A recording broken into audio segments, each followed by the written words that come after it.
на богослужението всяка неделя ние четем по два текста. Единият е от Евангелието, винаги на всяка литургия.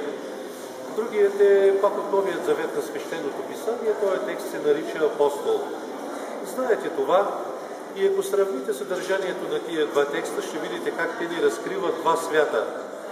Единият текст, той който е от Евангелието, ни разкрива какво се случва с човека, когато бесовете го обсебят.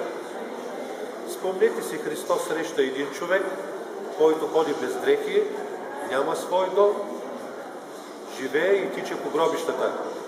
Едва ли това е автентичният човешки живот? Това е едното, което виждаме от разказа в Евангелието. Другото, което ни представя пък апостолския текст, е един друг свят, който ние наричаме наднебесен.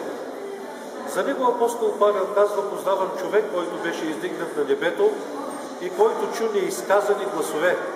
Ония свят е толкова красив и прекрасен, че с думи не може да се обясни.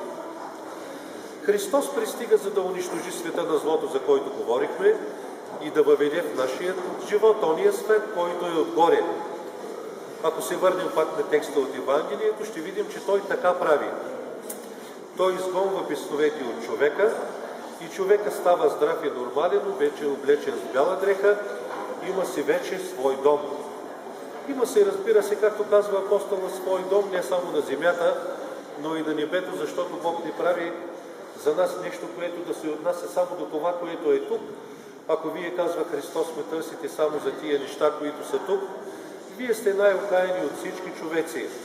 Не, напротив, ние търсим онова, което е дом неръкотворен, вечен, съграден за нас, стоящ за нас на небесата.